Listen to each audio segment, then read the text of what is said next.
Assalamualaikum.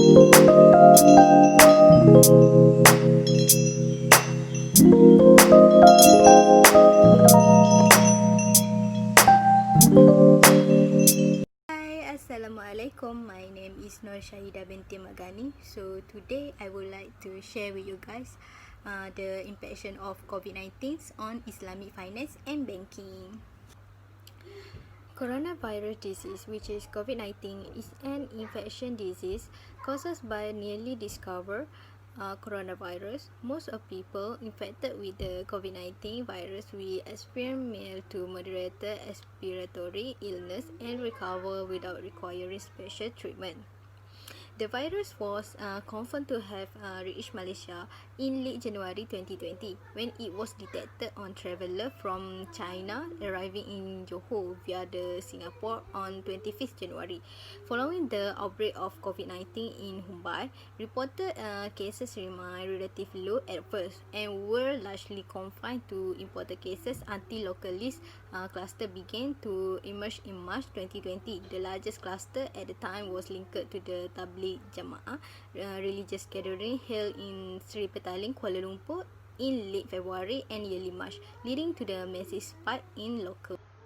In 2021, coronavirus already lived with us, so we would like to know the impact of coronavirus on Islamic finance and banking. First impact is implementation of moratoriums. Moratoriums means the banks will offer their customers to deferment of loan or financing repayment for a period of 6 months. The main aim of the moratorium is to ease the cash flow of individuals and businesses. Bank Negara Malaysia, which is BNN, announced the implementation of moratorium for financings and loans effective on 1st April 2020. It gives customers 6 months deferment of installment for hire purchase and fixed rate Islamic financing automatically. The moratorium package is offered to both customers in financial difficulty, which is muasir, and customers who do not face financial difficulties, which is musir. In Malaysia, hire and purchase financing is widely used to finance vehicle purchasing, as the moratorium is the automatically granted. Customers who refuse to accept the repayment deferment need to opt out by informing their respective banks. Bank operation is expected to be more holistic. This is one of impact of COVID-19 on Islamic finance and banking.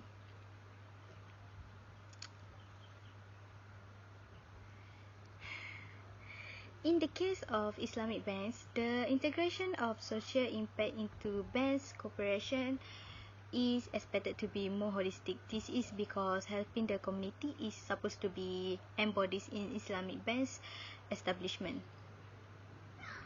In order to measure the corporate social responsibility (CSR) activity among Islamic financial institutions, has developed a specific framework for researcher, which is called Ethical Identity Index (EII).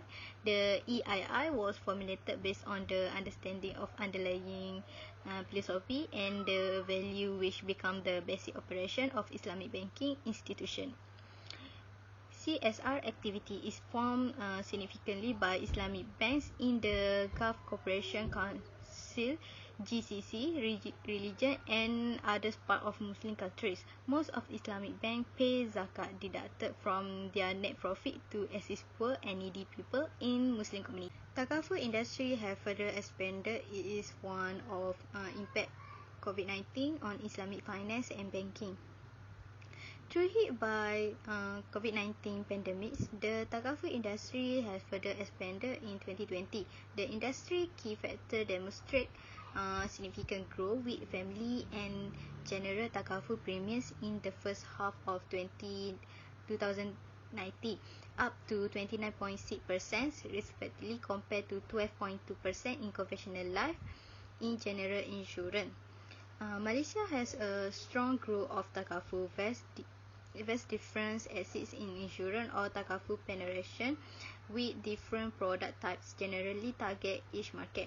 Also, the potential for takaful is not limited for the Muslim. It is, in fact, the majority of subscriber is non-Muslim in some takaful operation. Thus, there is a potential for takaful because it attracts not only the Muslim but also the Muslim. Therefore, the needs of takaful coverage for the mental health is deemed necessary, as takaful is the one of instrument to alleviate poverty and deprivation. Currently, there are only 2 takaful operators that provide such screen in the Malaysia market, such as AIA and Etika Takaful. Okay. Next, we move to the next section, which is criticism on practice in Islamic finance and banking. First, criticism is on liquidity risk. Liquidity risk is the current and future risk arising from the bank's inability to meet its financial obligation when they come to due. COVID-19 pandemic has increased bank sector risk significantly and across the board due to the strong lockdown and uncertain health situation. The default rate is expected to be rise considerably. During the crisis time, the banking sector is liquidity constrained due to the mismatch between the demand and supply. Many central banks are encouraged or requiring financial intermediaries to defer the receivable to help SME as the businesses in key industries such as agriculture and household. The forbearance and deferment of loan in conventional banking is financial issue that affect the liquidity, capital and profitability through balance sheet only. The conventional banks defer loans but accumulate interest payments. However, it is the case of Islamic banking become a Sharia and operational issue, as well as if the banks want to practice forbearance and simultaneously avoid significant losses. The type of financing contract such as sale-based, rental-based or partnership-based.